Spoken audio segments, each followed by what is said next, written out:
A ver, una persona con la cual tenía ganas de charlar hace rato, pero viste esas personas a las que llegás tarde. ¿Por qué? Porque en medio de la campaña hizo un lío bárbaro. Porque en un momento que se estaba radicalizando y estaba muy dura Patricia Bullrich antes de las PASO, esta persona, Juan Manuel López, que es un dirigente importante de la coalición cívica, que es presidente del bloque de diputados de la coalición cívica, nada, criticó mucho, tenía un lenguaje muy represivo ese momento de la campaña de Patricia, y él dijo, habló del 2001, que le preocupaba, y hubo cartas en contra de él, contra Carrió, contra Rodríguez Larreta, y entonces yo lo llamé, charlé, digo, ¿no querés salir a hablar? No, esperemos que terminen las elecciones. Y está cumpliendo su palabra, la verdad que impecable en ese sentido. Juan Manuel López, presidente del bloque de la coalición cívica en la Cámara de Diputados, en línea con nosotros. Juan Manuel, gracias por atendernos. Aquí Ernesto Tenenbaum. ¿Cómo va? ¿Qué tal, Ernesto? Buenos días. ¿Cómo les va? Muy bien por cumplir tu palabra. No, por favor. A ver, nada, vas a tener un dilema personal en las próximas semanas, porque hay balotaje entre dos personas que ustedes han criticado mucho. ¿Y qué vas a hacer? Yo digo, el dilema personal, los dilemas no se resuelven muchas veces, o cuando uno los resuelve, entre comillas, cuando uno decide, generalmente se queda mal, ¿no? Así que también está la posibilidad de no decidir. No es bueno a veces no decidir, no siempre es lo ideal, pero en este dilema a muchos argentinos nos pone otro sector de la sociedad, que es el que votó estas opciones, y está la opción de no decidir. Yo creo que lo más probable es que en mi caso particular vote en blanco, porque a los dos dirigentes los hemos denunciado en términos generales, no necesariamente denunciado como una denuncia penal desde hace rato, y no nos convence ninguno de los dos, por distintas razones. A ver, creo que la salida esté ahí. A ver, vamos parte por parte. Vos sabés que cuando yo quiero saber qué va a votar alguien, y me dice, mirá, no sé, no me gusta ninguno, qué sé yo, le digo, bueno, empezá a descartar. Entonces digo, decime a quién no, ponele que está, no sé. Entonces si el tipo te dice, bueno, no sé, a Patricia no, a ¿quién no más? Bueno, a Massa no, ¿quién más? Bueno, te está quedando Larreta, eso antes, o viceversa. Sí.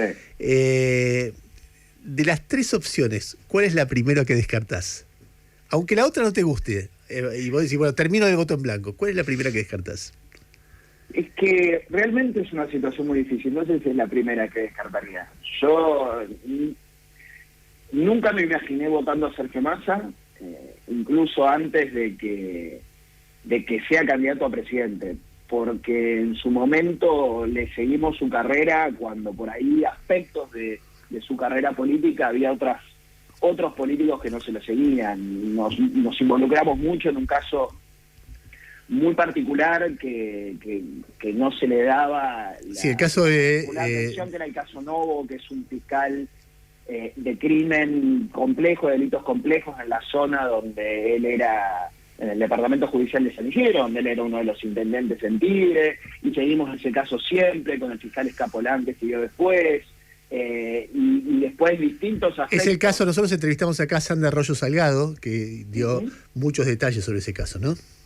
Bueno, es un caso muy difícil, donde el Frente Renovador, no solo Sergio Massa, sino en su momento su esposa Malena Galmarini, su cuñado, y no es para hablar de su familia, pero lo hacían como dirigentes políticos, y distintos miembros de su partido defendían ese caso, y nosotros lo seguíamos, Lilita lo seguía, de hecho recibió denuncias civiles por parte de él, y yo ya con ese aspecto de su historia política me impiden votar a una persona. Después con Javier Milei no me acerca nada a él.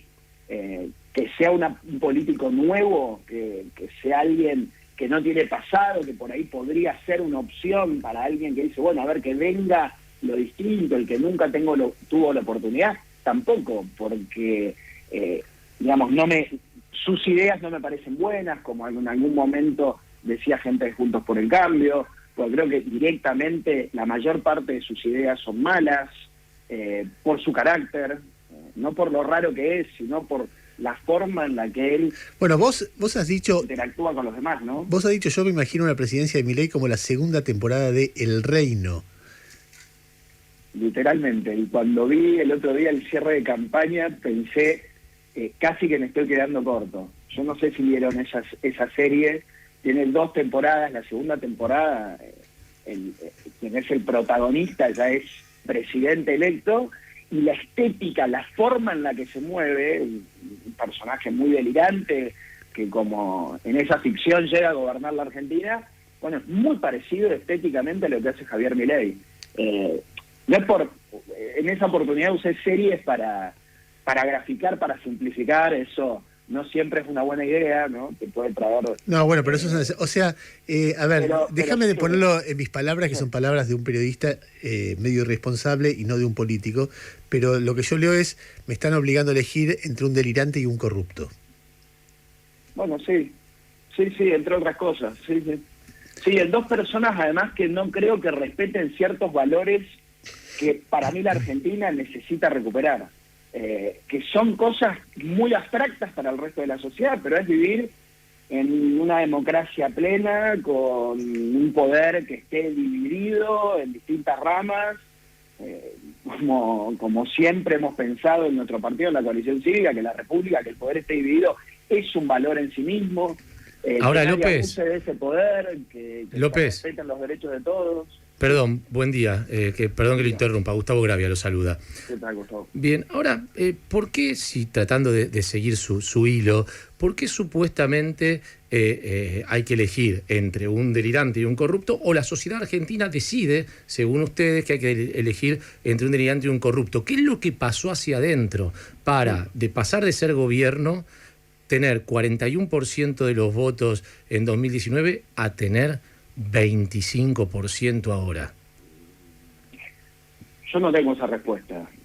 Puedo especular bastante con lo que pasó. Una parte de las respuestas, y agrego más a tu pregunta. Nosotros tuvimos 3 elecciones seguidas más de 40% de los votos. 17, 19 y 21 sostuvimos eso, que era una novedad para todo el sistema político y para mí una novedad muy positiva, porque que haya ese equilibrio de poder, que haya gobernado Macri, que después haya renovación, pero que además a Alberto Fernández, que es un muy mal gobierno, estaba a la expectativa de que una fuerza política ordenada podía volver a gobernar, era algo positivo, porque la alternancia en el poder es otro de los valores que nuestro país había dejado de tener y estaba recuperando.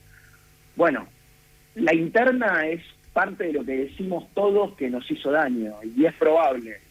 Esa interna en la que se decían muchas cosas, en la que la sociedad realmente nos decía no se peleen.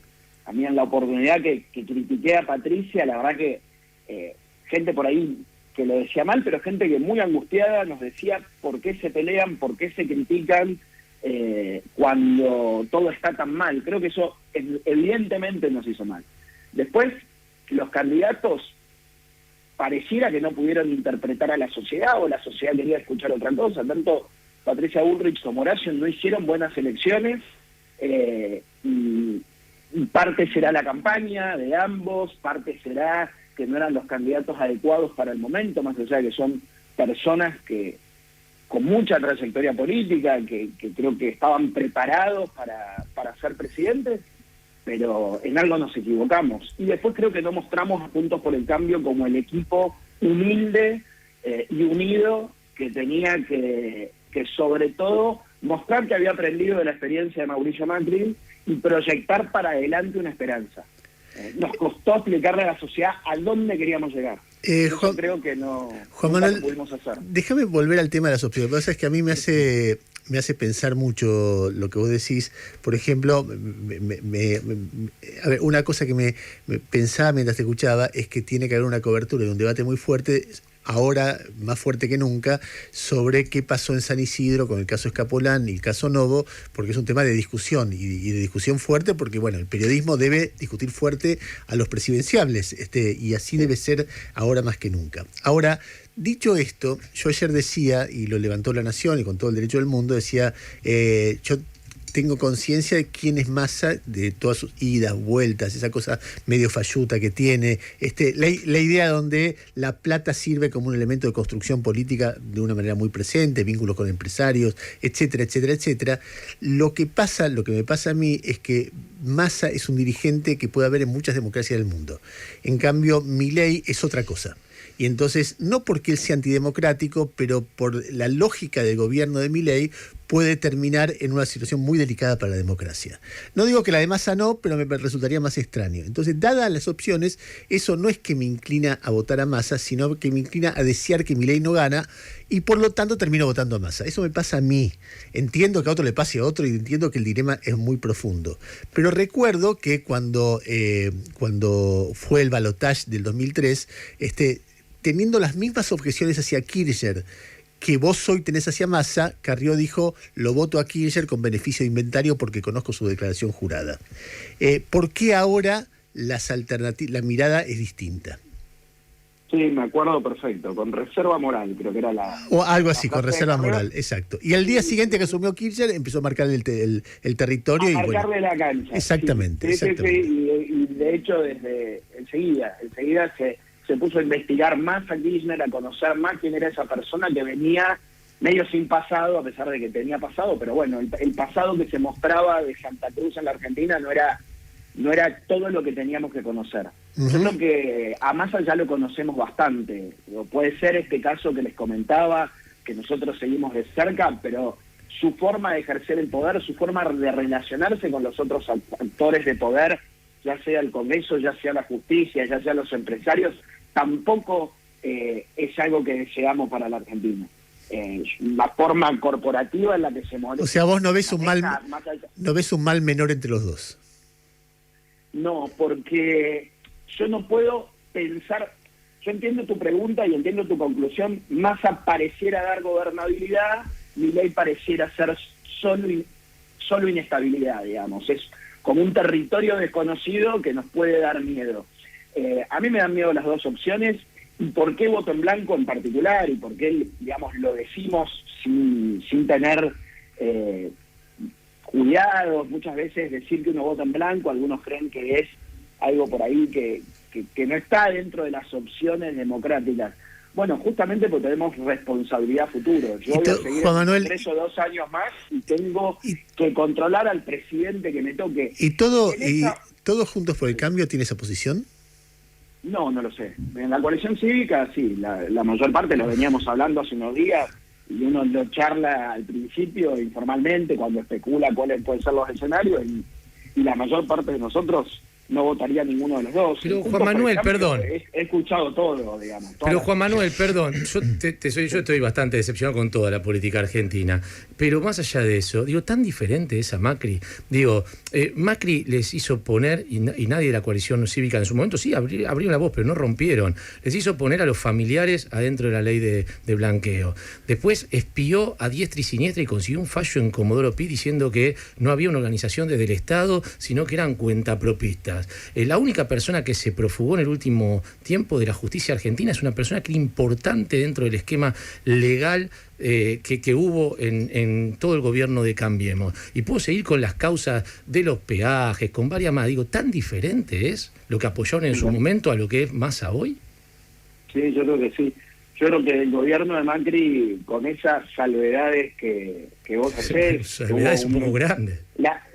Sí, la AFI y cierta relación con un sector de la justicia, nosotros la criticamos siempre, pero después en otros aspectos institucionales no solo fue respetuoso, sino que nosotros podíamos condicionar ese respeto y funcionó. Yo creo que el gobierno de Macri institucionalmente, con esta salvedad muy grande de los organismos de inteligencia, fue un gobierno por arriba del promedio de los últimos años de respeto institucional. Y con esos errores de Macri, que teníamos la libertad de criticarlos, de denunciarlos y de discutirlos, fue un mejor gobierno. Yo creo que son distintos. Creo que además la ambición de Massa, esto también es muy subjetivo y es muy difícil por ahí de transmitirle al que nos está escuchando, porque es algo que siente uno, que ve uno, que analiza, y ponerle ejemplos concretos es es más difícil. La ambición de poder de Sergio Massa, que creo que la venimos viendo sobre todo en estos últimos meses, jugando tan fuerte para ser candidato. Él 2 días antes de la elección, del cierre de listas, no era candidato, y jugando al límite institucional, económico, político dentro de su propio espacio, a mí me hacen pensar que no es una buena opción para gobernar la Argentina. Es alguien que va a ejercer el poder como lo ejerció Néstor Kirchner hace 20 años. Y en ese sentido no le quiero dar mi aval, ni a él ni a Milei. Lo ganarán con los votos que consigan, y la Argentina, y eso sí me preocupa, tiene que seguir teniendo esta alternativa que se pudo construir hace 8 años, que fue Juntos por el Cambio, porque tener una alternativa es en sí mismo bueno. Que cuando un gobierno no funciona, sepa la Argentina que hay otra fuerza política que se pueda hacer cargo, es bueno, y nosotros nos vamos a concentrar en fortalecer Juntos por el Cambio, que, hay que ser muy honestos, va a estar muy tenso estos días, y gane quien gane, seguramente va a haber gente que se va a tentar en estar en ese gobierno, y también nos preocupa eso. Juan Manuel, nadie se va buscando un cargo a ninguno de los dos posibles gobiernos. Te agradezco mucho la generosidad de estos minutos, y realmente es un diálogo que a todos nos tiene que hacer pensar, porque las advertencias que vos haces sobre uno y sobre el otro son advertencias realmente muy legítimas y muy importantes. Son momentos en que la gente se encolumna demasiado y pierde la perspectiva, porque uno está de un lado, otro está del otro, pero está bueno mantener una perspectiva crítica y valiente respecto a los dos. Muchas gracias. A ustedes, muchas gracias. Juan Manuel López, presidente del bloque de la Coalición Cívica en la Cámara de Diputados.